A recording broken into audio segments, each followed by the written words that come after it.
wife suddenly started acting like the perfect partner.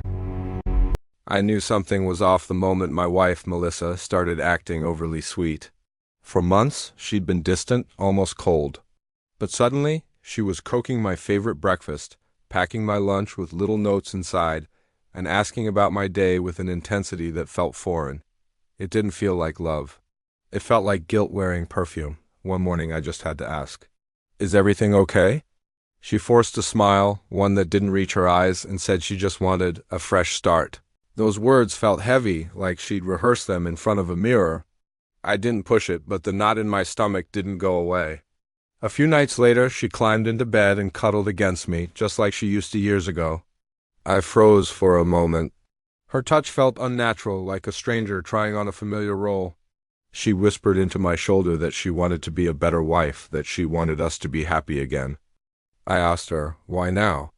She said she had a sudden realization that she'd been taking me for granted.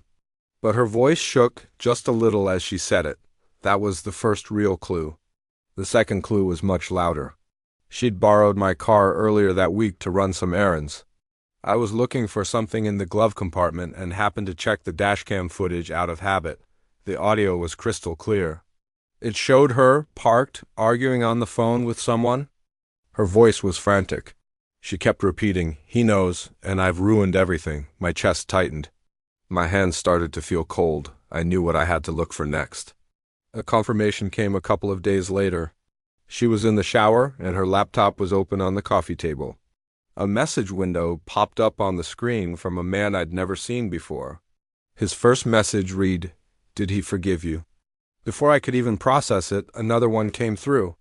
"We should have been more careful." My hands were shaking, but my heart didn't race. It just went numb. It felt like watching a movie about someone else's life. When she came out of the bathroom, wrapped in a towel, she saw me standing by her laptop, her face drained of all color. The happy, humming wife from a moment ago vanished, replaced by a cornered stranger. I didn't yell. I didn't throw the laptop. I didn't even ask a single question. I just looked at her, then turned and walked away. She followed me into the living room, begging me to talk, insisting it wasn't what it looked like. But we both knew it was exactly what it looked like.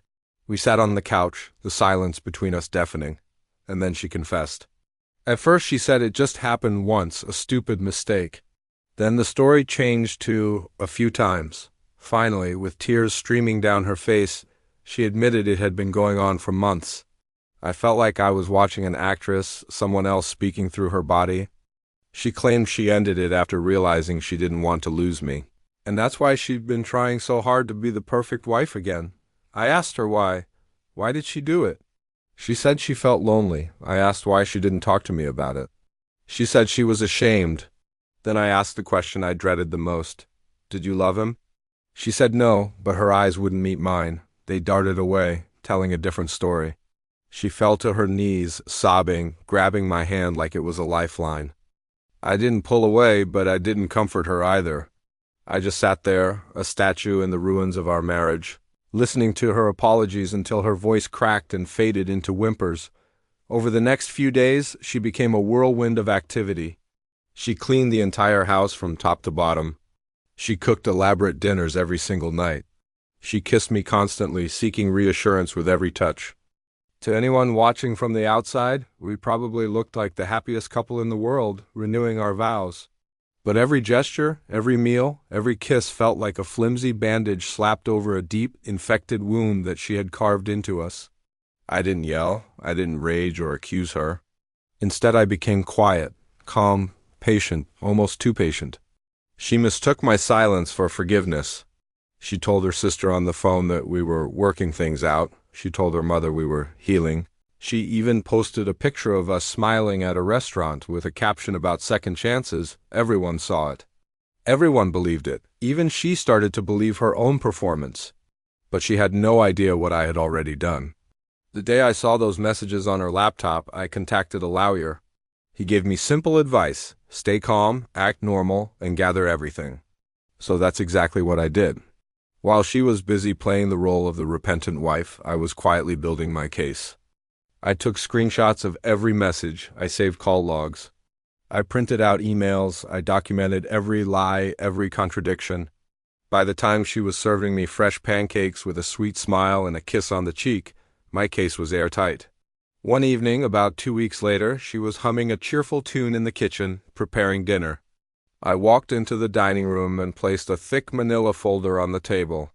She came out, wiping her hands on her apron, smiling at me. She probably thought I'd written her a love letter or planned a trip. Her smile faltered when she saw the folder. When she opened it, her breath caught in her throat. Inside were copies of everything, every text, every call log, every single lie, printed in black and white. Her hands shook so violently she could barely hold the papers. Her eyes darted from the pages to my face, filled with disbelief and terror. She whispered, "Why? Why would you do this?" I looked at her and said calmly, "Because trust isn't something you can glue back together with apologies." Her face crumpled. "Is this the end?" she asked, her voice barely audible. I just said, "Yes." She completely fell apart. It wasn't the quiet crying from before. It was raw, desperate sobbing. She begged, she pleaded, she promised she'd do anything. She'd cut off all her friends, start therapy, change completely. But change wasn't enough to undo the past. I let her exhaust herself before I spoke again. "The divorce papers were already filed." Her jaw dropped. "When?" she stammered. "Weeks ago," I said. The realization hit her like a physical blow. She understood that while she was loudly pretending everything was getting better, I was quietly preparing for the end. That fact seemed to break her more than the affair itself. Her grief turned to anger. She accused me of tricking her, of being cruel and manipulative. She screamed that she thought I had forgiven her. I told her forgiveness and reconciliation are not the same thing. She called me heartless. I looked at her and said, "You taught me how to be—" She packed her things slowly, crying the entire time, stopping every few minutes to ask if there was still a chance, any chance at all. I remained silent. When she finally walked out the front door, she paused and looked back, her eyes pleading for me to stop her. I didn't move. As the door clicked shut, the house became profoundly quiet. It wasn't a peaceful quiet or a joyful one. It was just an honest quiet. She had tried to fix everything after she had already broken it beyond repair.